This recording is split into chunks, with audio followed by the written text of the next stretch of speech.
My mother-in-law was poisoning me, then I found out why. Everyone has their own nightmare in-law story, though I couldn't imagine how bad mine would be. As it turns out, the worst thing wasn't my mother-in-law poisoning me, the worst thing was why she did it.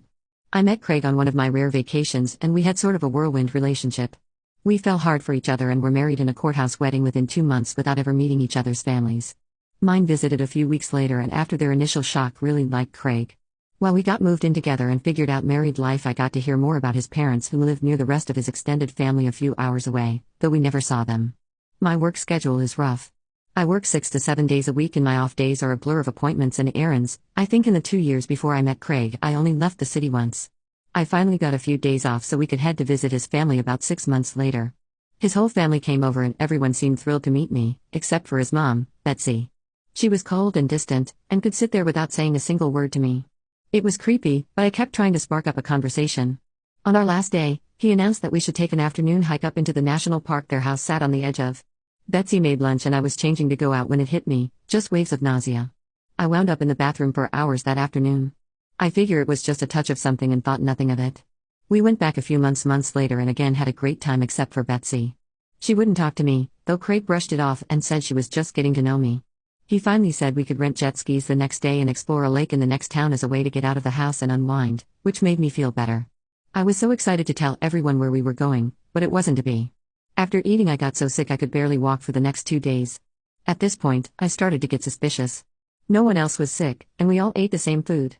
It seemed like Betsy must have been up to something, but it wasn't until our next visit when a night in a romantic cottage another hour up the road was cancelled due to me getting sick that I was sure Betsy was poisoning me. Craig said I was insane. He said it must be an allergy to something his mom used in her cooking, which actually made sense, though I never had time for an appointment to get it checked out. Still, I decided on the next trip that I'd make a big casserole and bring it with us. If I cooked the food and served it, nothing could be added.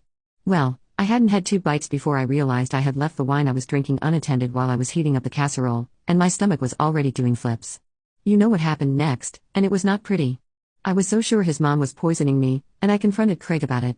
I told him I wouldn't visit his family again if she was there. It was our first big fight, but he finally said he wouldn't force me to visit, and we could figure out how best to deal with the situation. She had never been nice to me, so it wasn't a loss. The next time I got time off we decided we'd head to that little cottage we had rented before and not been able to use. We were driving right past his family's place, and it seemed rude not to stop, so we compromised and bought some pizzas. I even decided just not to drink anything unless it was water from the tap. We got in and threw pizza on our plates when one of his cousins arrived and everyone briefly left the food unattended. I realized my mistake almost immediately, and decided to try an experiment. Craig and I both had 2 slices, so I just switched our plates while everyone was in the next room.